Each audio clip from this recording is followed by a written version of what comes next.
नमस्कार, मैं हूं विवेक पांडे और आप सभी का छत्तीसगढ़ की बड़ी बहस में स्वागत है। ना उम्र की सीमा हो, ना सियासत में कोई हो बंधन। ये लाइन छत्तीसगढ़ के बीजेपी के उम्रदराज नेता 80 साल से ज्यादा उम्र के ननकी राम कंवर के समर्थक जरूर कह रहे होंगे, क्योंकि कोरबा जिले की 4 सीटों में से एक रामपुर सीट से बीजेपी ने ननकी राम कंवर को अपना प्रत्याशी बनाया है। इसके साथ ही चुनावी खबर यह भी है कि भारतीय जनता पार्टी ने कल 85 सीटों पर जब अपने प्रत्याशियों का ऐलान कर दिया, इसमें से 6 ऐसे दावेदार हैं जो कि 70 पार हो चुके हैं। आज बड़ी बहस का एक अहम मुद्दा यह भी है कि बीजेपी में क्या उम्र का फॉर्मूला अब खत्म हो चुका है, और यह सवाल सत्ताधारी कांग्रेस के समर्थक भी कर रहे हैं। और इसकी मुख्य वजह है दूसरी लिस्ट में उम्रदराज नेताओं को दी गई जगह।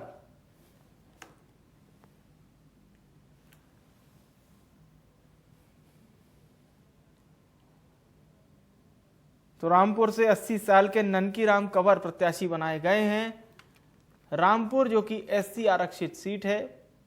इसके साथ ही साथ 71 साल के पूर्व सीएम डॉक्टर रमन सिंह भी प्रत्याशी हैं। राजनांदगांव से फिर से चुनाव लड़ रहे हैं रमन सिंह। 71 साल के पुन्नू लाल मोहल्ले भी प्रत्याशी बनाए गए हैं। जेसीसीजे से बीजेपी में आए धर्मजीत सिंह को टिकट मिला है। बिलासपुर के तखतपुर से बीजेपी के प्रत्याशी बने हैं धर्मजीत सिंह। लोरमी से जेसीसीजे के विधायक रहे धर्मजीत सिंह।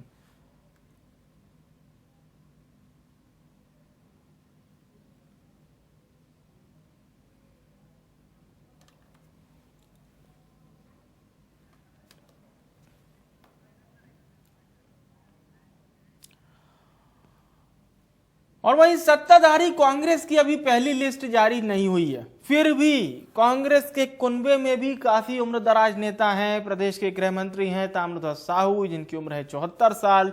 डिप्टी सीएम है टीएस सिंहदेव, उनकी उम्र 71 साल। कांग्रेस के केंद्रीय चुनाव समिति के सदस्य भी हैं सिंहदेव। अवनपुर सीट से धनेन्द्र साहू की दावेदारी है, जिनकी उम्र 71 साल है। जबकि 76 साल के प्रेमनगर से विधायक खेलसाई सिंह हैं। पत्थल गांव के विधायक की उम्र 86 साल। रामपुकार सिंह 4 दशक से एमएलए हैं, 86 साल के हैं। तो बीजेपी से टिकट कटने की डर से कांग्रेस में क्या साय आए? सवाल यह है। नंद कुमार साय की उम्र क्योंकि 77 साल है। मंत्री कवासी लखमा की उम्र 70 साल है। कोटा से 4 बार के एमएलए हैं मंत्री लखमा। धमतरी के पूर्व एमएलए गुरुमुख सिंह होरा, जिनकी उम्र है 76 साल। होरा भी टिकट की दावेदारी कर रहे हैं। दोनों पार्टियों के हमने आपको उम्र का आंकड़ा समझा दिया। ननकी राम कंवर की उम्र है तकरीबन 81 साल। रमन सिंह की उम्र है 70 पार, 71 साल के लगभग रमन सिंह की उम्र है।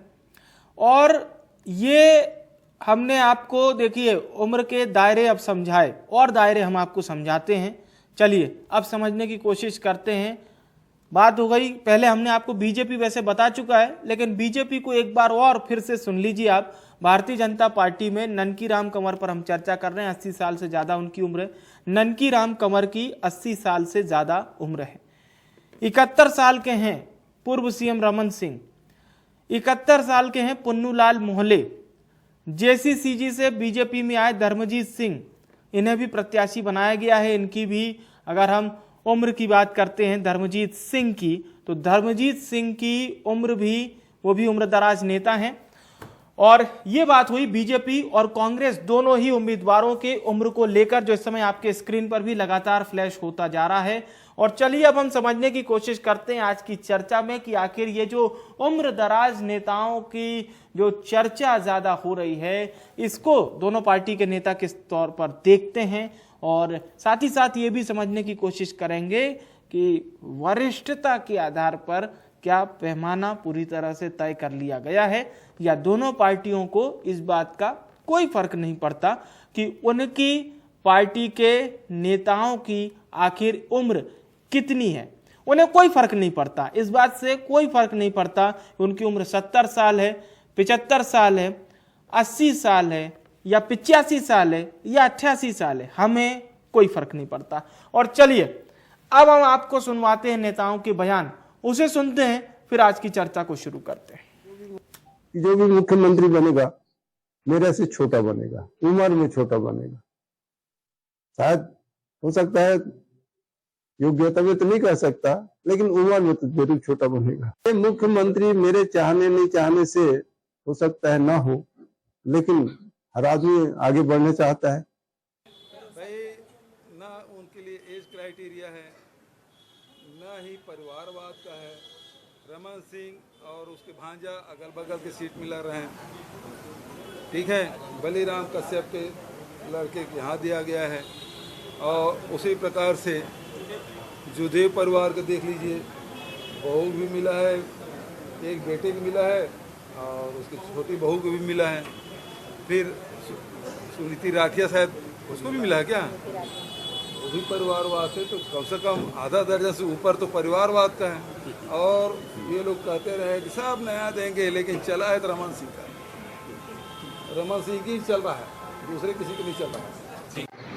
भारतीय जनता पार्टी ने 85 प्रत्याशी घोषित कर दिए और कांग्रेस आज तक समय देने के बावजूद भी एक भी प्रत्याशी नहीं घोषित कर पाए हैं।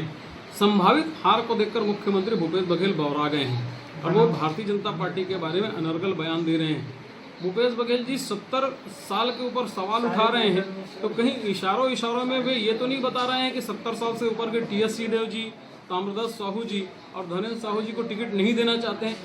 कांग्रेस के अंदर अपने ही आदमियों के निपटाने के खेल में ये भाजपा की आड़ लेना चाहते हैं, लेकिन भूपेश जी आपके अंदर जो ये खींचतान मची है, इसलिए आप टिकट घोषित नहीं कर पा रहे हो, ये जनता समझ गई है। और चलिए इस समय दो खास मेहमान हमारे साथ चर्चा में जुड़ चुके हैं। रुपेश दुबे जी हैं कांग्रेस पार्टी के प्रवक्ता, निशिकांत पांडे जी हैं बीजेपी के प्रवक्ता। बहुत स्वागत है आप दोनों मेहमानों का। चर्चा की शुरुआत निशिकांत पांडे जी आपसे। हम लोग थोड़ा चर्चा इस बात पर भी कर रहे हैं, एक उम्र के दायरे को लेकर। क्या अब इस पर कोई बंधन नहीं है, कोई दिक्कत नहीं है? पार्टी का नेता कितने भी उम्र का हो उसे टिकट दी जाएगी। क्या इसको लेकर अब कोई बाउंडेशन जैसी चीज नहीं है? केवल सवाल यही। जी, आपकी आवाज हम तक नहीं पहुंच पा रही है। हाँ, आवाज आ रही मेरी? हाँ, आ रही है, बोलिए। देखिए, अभी हमारी जो 85 सीटें डिक्लेयर की गई हैं, उसमें 43 लोग युवा हैं। अब उसमें अगर आपको ये दिख रहा है कि डॉक्टर रमन सिंह जी या ननकीराम कंवर जी को लेकर आप टिप्पणी कर रहे हैं, तो आपकी जो 2018 में लैंडस्लाइड विक्ट्री भी हुई थी, उस वक्त भी ये विजयी योद्धा थे। अब जो रन आउट हुआ ही नहीं है, उसको आउट करने की बात आप करते हो, ये सरासर बेईमानी होगी। दूसरा विषय जो अभी आपने माननीय भूपेश बघेल जी का बाइट सुनवाया, ये परिवारवाद है। परिवारवाद आप डॉक्टर रमन सिंह जी के भांजा से जोड़ रहे हो। उनका भांजा लगातार विक्रांत सिंह कई दिनों से और कई सालों से जमीन पे मेहनत करके जिला पंचायत सदस्य, जनपद सदस्य, उपाध्यक्ष बन के अभी टिकट पाए। अगर परिवारवाद होता ना बंधु, तो ये टिकट उनको 2008 में 2013 में मिल सकता था। के आधार पर अगर टिकट मिलता है तो आपको उसको स्वीकार करना चाहिए। खैर, दूसरा विषय कर आते हैं। ये जो 85 सीटें हमारी डिक्लेयर हो गई, आदर्श चुनाव संहिता का समय और तारीख डिक्लेयर हो गया, कांग्रेस पार्टी अपने प्रत्याशी क्यों नहीं घोषित कर रही? आप हमारे पे टिप्पणी कर रहे हो, अपने आंगन को देख क्यों नहीं रहे हो? मुख्य विषय ये है कि जो फलाने के भरोसे पे कांग्रेस पार्टी लगातार 5 वर्षों तक डींग हाँकती रही और पोस्टर और बैनर में ये दिखाते रही कि बहुत विकास हुआ। कुछ विकास का क्या पैमाना है कि एक भी सीट आज दिनांक तक जारी नहीं हुआ है और 13 तारीख से नामांकन शुरू है, 20 तारीख को खत्म हो जाएगा। तीसरा महत्वपूर्ण बात, इन लोग लगातार बोल रहे हैं कि सांसद को टिकट दे दिया। सांसद तो बाहरी नहीं है ना, जैसे आपने राज्यसभा के लोगों को भेजा, वो बाहरी जैसे तो है नहीं। और दूसरा महत्वपूर्ण बात यह कि अगर क्या आप दीपक बैठ को चुनाव लड़ाने से मना कर रहे हो क्या? अगर वो सांसद हैं, विधानसभा लड़ना चाह रहे तो नहीं लड़ाओगे? ऐसा विषय नहीं है। जनता के बीच में लगातार 5 वर्षों जिन्होंने काम किया और संघर्ष किया इस अनैतिक सरकार के खिलाफ, उनको टिकट मिला हुआ है। लेकिन सारे समीकरण देख लो आप, चाहे आदिवासी की बात करें, 30 सीट आदिवासियों को दी है, महिलाओं को 14 सीट दिया गया, तो सारे ठीक है। हमारे सीट तो जारी हो गई है। आपको अब तय करना है कि इन 85 योद्धाओं के सामने आप किसको खड़ा कर रहे हो। क्यों आपको एक भी टिकट नहीं मिल पा रहा है, एक भी कैंडिडेट नहीं मिल पा रहा है? जी चलिए ठीक है। रुपेश दुबे जी, एक छोटा सा सवाल उम्रदराज नेताओं पर आपसे भी होगा। क्या कांग्रेस पार्टी में इस बात का कोई बंधन है कि 70 साल, 75 साल या 80 साल या 85 साल के नेताओं को टिकट देंगे, नहीं देंगे? या फिर कर्मठता के आधार पर। निशिकांत पांडे जी ने तो उसको कर्मठता से जोड़ दिया, जो कर्मठ है टिकट उसको मिला है, फिर उसकी उम्र चाहे 70 हो 75 हो, उससे कोई फर्क नहीं पड़ता। पांडे जी नमस्कार जी। कांग्रेस कभी भी उम्र के संबंध में टीका टिप्पणी नहीं करी है। जिस प्रकार से भाजपा केंद्रीय नेतृत्व में जब चुनाव की बारी आती है, वे 70 साल से या 60 साल से ऊपर के नेता जो हैं उनको घर में बैठ करके उन्हें सलाहकार के रूप में बनाने की बात करती रही है। और अब छत्तीसगढ़ में उनकी संगठनात्मक ढांचा छिन्न भिन्न है, तो भाजपा का चाल चरित्र और चेहरा बिल्कुल दोमुही है, ये प्रमाणित होता है। ऐसा नहीं लगता आपको कि कुछ समय से बीजेपी ने इस बंधन को छोड़ दिया है? क्योंकि श्रीवर्धन साहब को जब चुनाव लड़ाया था तो उनकी उम्र तो 86 साल से भी ज्यादा थी, तकरीबन 88 साल की उम्र थी उनकी। तो मजबूरी और व्यवस्था ये भाजपा के लिए नीति बन गई है। चलिए ठीक, देखिए ये बार अच्छा कांग्रेस पार्टी का बता दीजिए। चलिए ठीक है, मैं भी सुर में सुर मिलाने लगा। कांग्रेस पार्टी का बता दीजिए। कांग्रेस पार्टी में वरिष्ठों का पूरा सम्मान है, उनके मार्गदर्शन में हम काम करते हैं और उनका नेतृत्व मिलता है। इस बार हम लोग खूब सुन रहे थे कि युवाओं को टिकट मिलेगा, ये हमने बहुत सुना, युवाओं को जगह दी जाएगी, युवाओं को मौका दिया जाएगा। निश्चित रूप से पांडे जी, कांग्रेस में युवा नेतृत्व, युवा होश, युवा जोश और वरिष्ठों का होश को लेकर के छत्तीसगढ़ में विकास की जो परिकल्पना 5 साल में कांग्रेस ने करी है, उसका परिणाम देखने को मिल रहा है। भाजपा गाहे बगाहे हड़बड़ी में गड़बड़ी करके 21 बलि के बकरे बनाए थे। अब जिस प्रकार से वे पिटे मोहरों को लेकर के अभी राजनीतिक बैतरणी पार करने का असफल प्रयास कर रहे हैं। ये भाजपा जिस प्रकार से महिला आरक्षण विधेयक के बारे में वाहवाही लूट रही थी, केंद्र में इन्होंने महिला आरक्षण तो पास करा दिया, वो आरक्षण कब लागू होगा ये भविष्य के गर्भ में ही ये बताने को तैयार नहीं है और बता सकते भी नहीं है।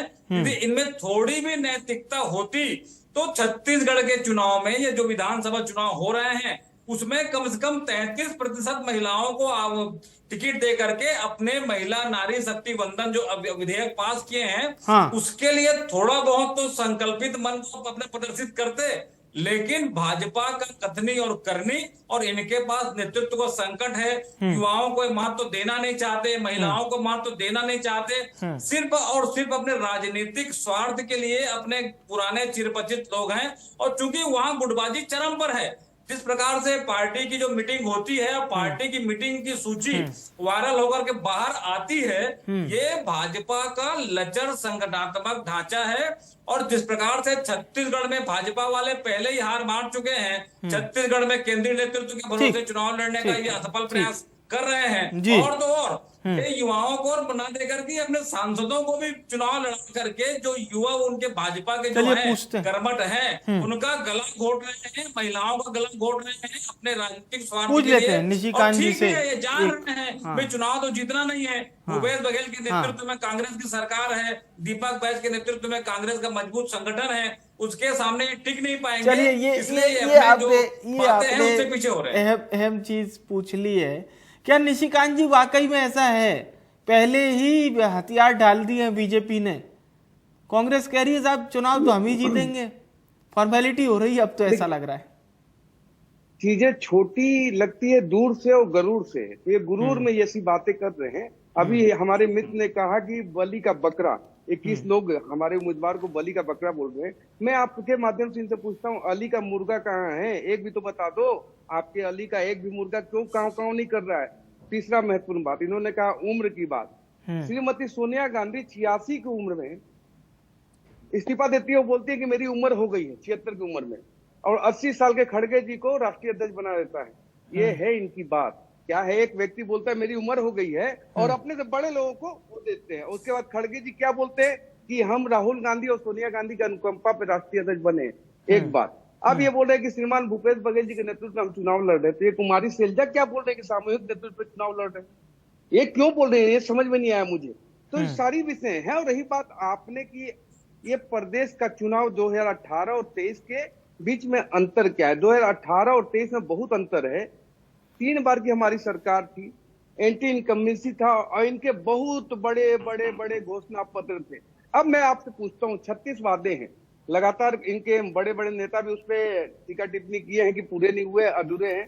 36 वादे में जो महत्वपूर्ण विषय था, शराबबंदी, बेरोजगारी भत्ता, नियमितीकरण, वृद्धा पेंशन, विधवा पेंशन, सिंचाई का रकबा दुगना करना, लोकपाल तक के वायदे थे। इसमें 4 सिलेंडर देंगे, वो भी था।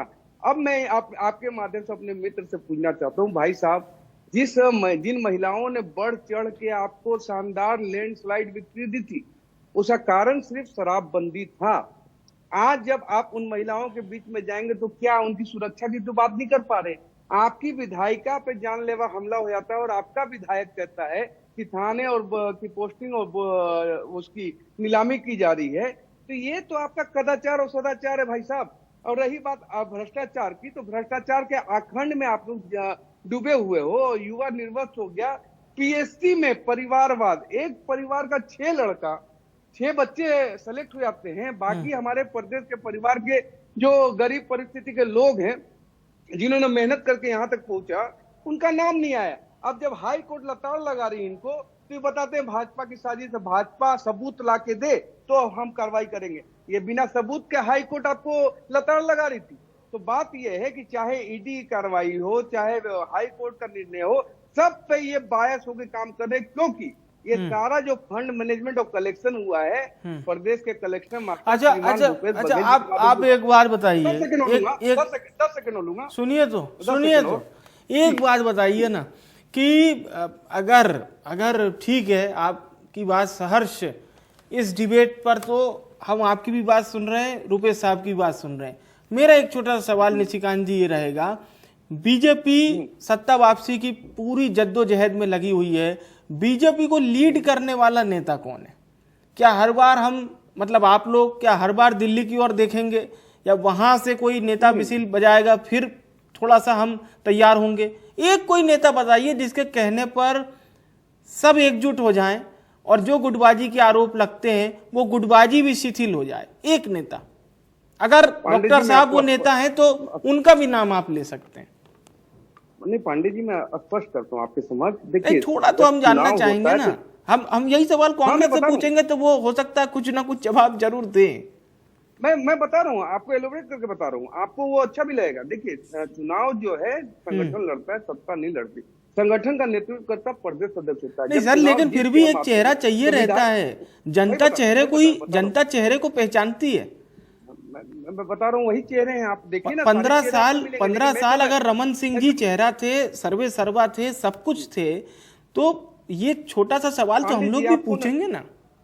हाँ, आपका अधिकार है, लोकतंत्र में अभिव्यक्ति की आजादी है। मैं आपको एक चीज बता रहा हूँ, 2003-8-13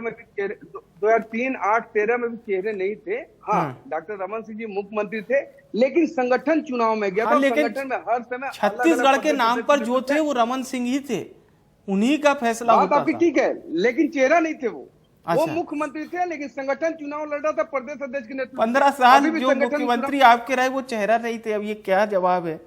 15 साल मैं क्या बोल रहा हूँ? नहीं, मैं ही नहीं बोल रहा हूँ, मैं बोलो संगठन प्रदेश नेतृत्व के उसमें चुनाव लड़ता है, संगठन चुनाव लड़ता है प्रदेश अध्यक्ष के नेतृत्व। चलिए ठीक है, लेकिन ये जवाब हम लोग 8 और 13 और 18 के समय उससे पहले नहीं सुनते थे, अब सुनने लगे। यानी चीजों में बदलाव आ रहा है। ठीक है, कोई बात नहीं। आप 10 सेकंड। अच्छा, बोलिए आप बोलिए। हाँ, मैं ये कह रहा हूँ पांडे जी कि देखिए, जो चुनाव लड़ा जाता है, संगठन लड़ता है, संगठन के नेतृत्व में, प्रदेश अध्यक्ष के नेतृत्व में चुनाव लड़ा जाता है। उसके बाद विधायक दल की बैठक होती है और बैठक में यह तय किया जाता है कि हमारा विधायक दल का नेता कौन होगा। हमारे यहाँ दिल्ली से और 10 जनपद से आदेश नहीं आने वाले, जैसा इनके यहाँ चिट्ठी आए, प्रदेश के उप मुख्यमंत्री बनाया जाता है टी.एस. सिंहदेव जी को, ऐसा कोई आदेश लेटर में तो कम से कम नहीं आएगा। जी पांडे। चलिए ठीक है सर, ठीक है, ईमानदारी से आपने जवाब दिया। रुपेश जी, मेरा सवाल थोड़ा सा अलग आपसे रहेगा। इस बात को लेकर मैं बार बार आप लोगों से पूछ रहा हूं, और कहीं ना कहीं मैं आप लोगों से पूछने का एक कारण तो बीजेपी के सवाल भी हैं, और एक हमारा स्वयं का भी आकलन है कि क्या कांग्रेस थोड़ा सा जल्दबाजी कर रही है, या कांग्रेस को अभी सब पूरी तरह से ग्रीन एकदम नजर आ रहा है कि छत्तीसगढ़ में तो फसल हमारी ही है और बस अब काटने की देरी है। आंकड़ा 60 हो या 65 हो या 70 हो, इतना ही रहेगा, लेकिन हम बहुमत के आंकड़े से बहुत आगे रहेंगे।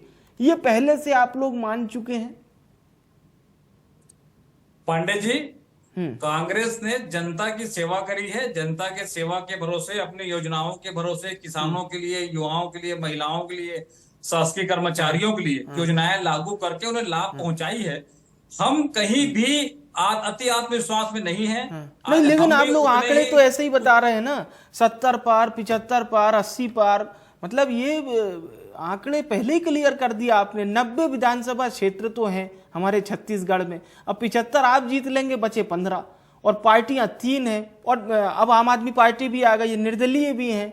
कितने लोग फिर 15 में संघर्ष करेंगे जब 75 आप लोग जीत लेंगे? तो देखिए, 15 वर्षीय कार्यकाल में डॉक्टर रमन सिंह जी नेतृत्व करता भाजपा के रहे, उनका चेहरा बताने के लिए भाजपा पीछे हटी हुई है, और तो और बड़ी मैंने कि मजबूरी से ये दीवालों में लिखाते हैं अब की बार मोदी सरकार। नहीं, आप मेरे सवाल का जवाब दीजिए ना प्लीज। मैं बताना चाह रहा हूँ, अभी भी वो मोदी जी के भरोसे काम करना चाहती है।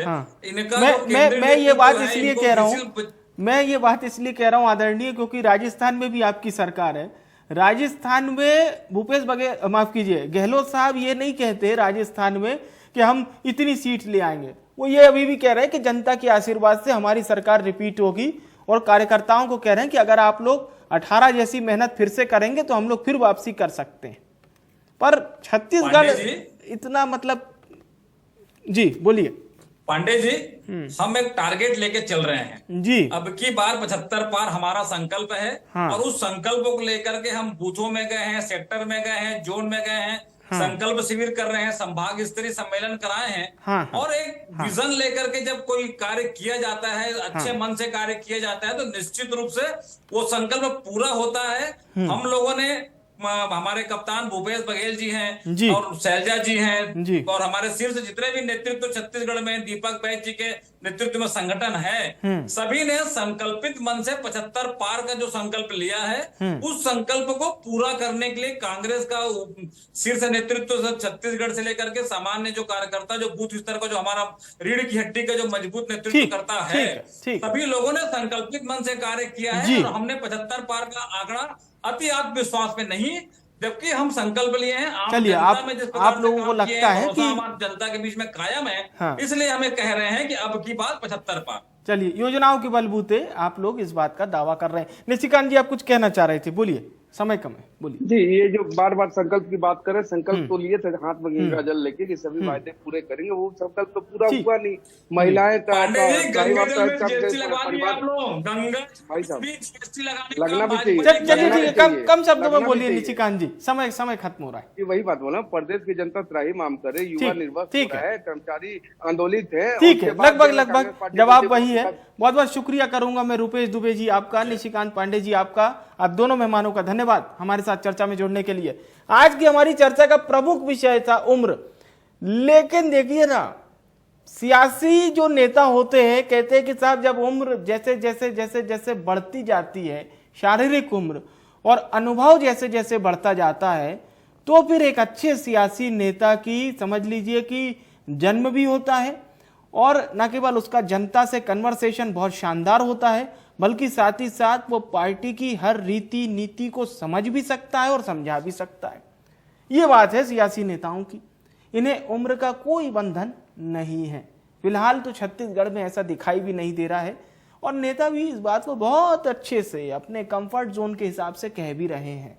बड़ी बहस में इतना ही। मुझे आने विवेक को दीजिए इजाजत। नमस्कार।